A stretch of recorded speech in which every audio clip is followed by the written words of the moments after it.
There's a Zen master, and he got me the first time I ever heard it. There's a Zen master, I've forgotten his name, but he's quite well known. And he's quite well known for something that much of Zen scoffed at him for years. And I know how that feels. And he comes up and he says, his idea is he will just tell you, so I want to talk to Big Mind. And he then has a conversation with Big Mind. And it's unbelievable when he'll do that, that there's a shift. And it's like the next thing you know, he's talking to Big Mind. Next thing you know, there's Big Mind is using this unit, if you will, to speak to him. And that's exactly what we're trying to do here is we're talking to Big Mind. We're not talking from Fred to John because there's no point. There is no Fred.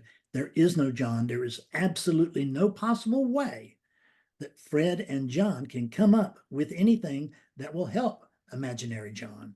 But Big Mind can help Big Mind over there see through the illusion of Johnness, see through the illusion of John, and recognize, oh, I see, that's me over there. See, this is the funny thing about oneness. And if we look at consciousness, for instance, just as an example, I mean, how many can we actually count? And when I'm sure, the only one I can be sure of is the one, and I think of it as my consciousness, but you think of it as yours, and everybody thinks of it as theirs. And that's not exactly untrue, but it doesn't mean that it is mine exclusively.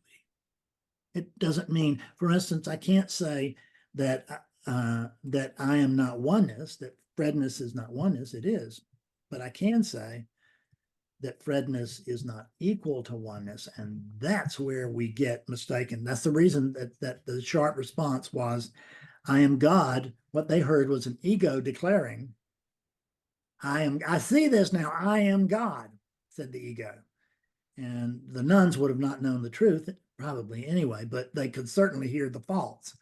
And what they heard was a little boy's, probably a little boy's ego. Might have been brightness itself.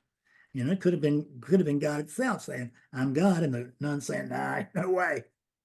Yeah. And the funny thing is that without any experience and backing with other people or anything like that, you're just going to take their word for it because they're the authorities.